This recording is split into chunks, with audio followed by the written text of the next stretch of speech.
What's up, folks, and welcome back to Dyce Reacts, where we are staying in London, England tonight. Yeah, this is the video I've been waiting to check out. It's called "What's the Difference Between the UK, Britain, and England?" This is gonna be a hell of a history lesson, and I'm excited for it.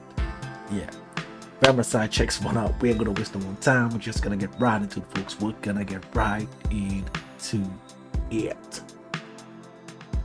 Oh yeah.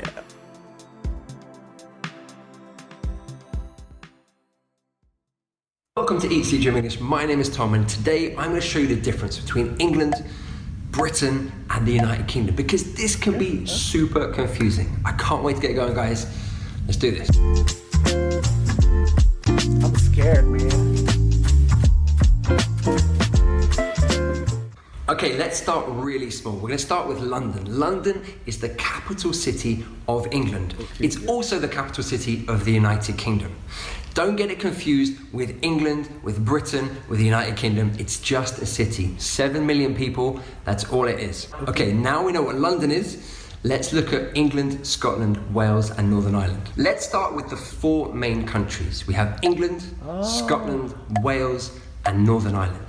Now, they all have their own separate parliaments, their own separate cultures and identity, accents, and their own capitals. So London is the capital of England, Edinburgh is the capital of Scotland, Cardiff is the capital of Wales, and Belfast is the capital of Northern Ireland. Each country has its own flag, it has its own national anthem. Oh. Guys, I'm...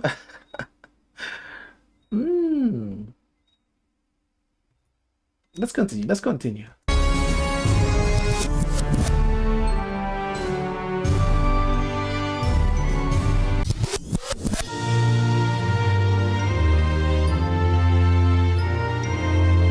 And it has its own patron saint. And we have a special day each year to celebrate that patron saint. So in England, the 23rd of April is St. George's Day. Wales has St. David's Day, which is on the 1st of March. Northern Ireland has St. Patrick's Day, which is the 17th of March. And Scotland has St. Andrew, which is the 30th of November. So those are the four main countries: England, Scotland, Wales, and Northern Ireland. So let's move on to Great Britain. Great Britain is not a political institution, it's actually a geographical term, and it includes the three main countries on the main island. We've got England, Scotland, and Wales, and together they make Great Britain, or Britain if you prefer. Now, you may have noticed that in the Olympics we had Team GB, that was Team Great Britain. The full term, though, would be Great Britain and Northern Ireland, to include Northern Ireland within that group. But as I say, it's not a sovereign state as such, it's a geographical term that we use. Now, it can be quite confusing because some people use Britain when they actually mean the UK, and we're going to get onto the UK in a moment. For example, we have Brexit, Britain exit. Well, it's not just Britain that's trying to exit the EU, it's actually the United Kingdom. So let's move on to what the United Kingdom is. Because the United Kingdom is England, Scotland, Wales, and Northern Ireland, and this is the political entity. This is a sovereign state. Just in the same way that the USA is a sovereign state, or China, or France, or Australia, so the UK is as well. Now, the full term for the United Kingdom is the United Kingdom of Great Britain and Northern Ireland, and it's been like this in this form since 1922. Now, whenever I have to fill out a form, they'll often ask me what country am I from. The option will be the United Kingdom. It won't be Great Britain. Equally, when I lived abroad and I was sending post back home, I would put the name, the address, England, and then at the end I would put the United Kingdom, because ultimately that is the sovereign state. So let's quickly review. We had four countries: England, Scotland, Wales, and Northern Ireland. The geographical term for England, Scotland, and Wales is Great Britain, and then the political term for all four countries is the United Kingdom of Great Britain and Northern Ireland, shortened down to the UK. But hold on, that's not it. We've got more. So we also have another term, the British Isles. The British Isles. Now, this again is a geographical term, and this describes these islands in the west of Europe. So we include the United Kingdom, the Republic of Ireland, which is a separate sovereign state, and also Guernsey, Jersey. I think there are about 6,000 islands in and around the UK and the Republic of Ireland. And these are the So are we talking about? So I would assume Isles of Man is not far from where he's talking about. Hmm. British Isles. Now it's important to stress here that the Republic of Ireland is a separate sovereign state, just like France is a separate sovereign state or the United States is a separate state. The Republic of Ireland is also completely separate from the United Kingdom. Alright, let's move on to the Commonwealth of Nations. Now this is a political association of 53 countries, most of which were part of the British Empire. So you have countries like India, Pakistan, Australia, New Zealand are all part of the Commonwealth of Nations. Now within the Commonwealth of Nations you have Commonwealth realms.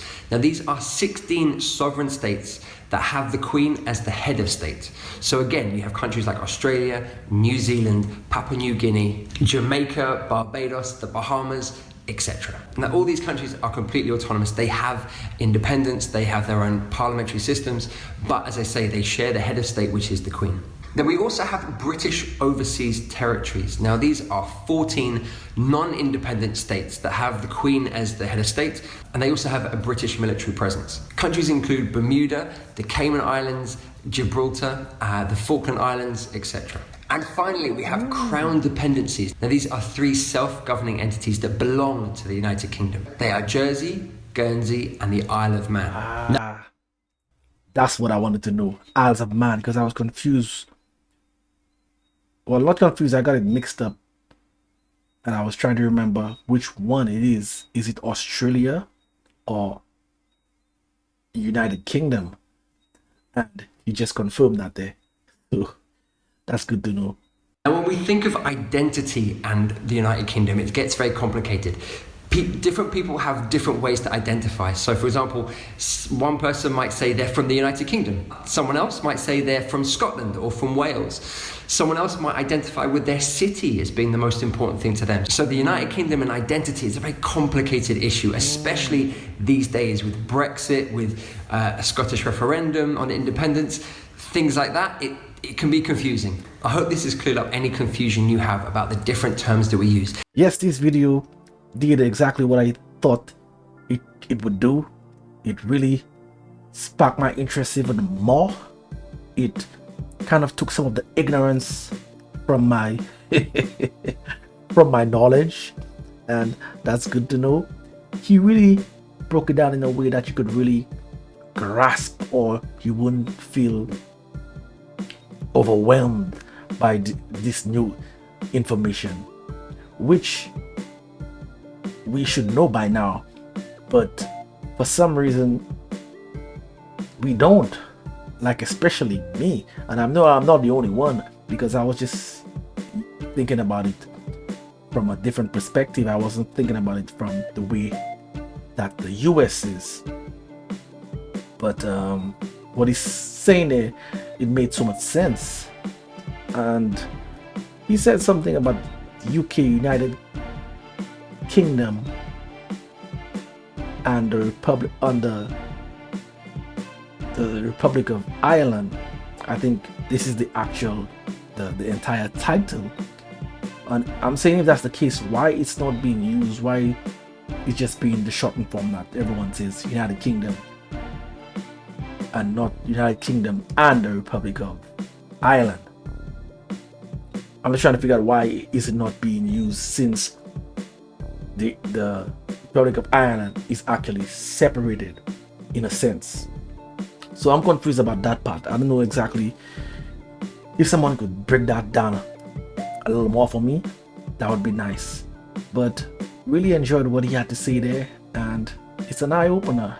And I feel a little down right there.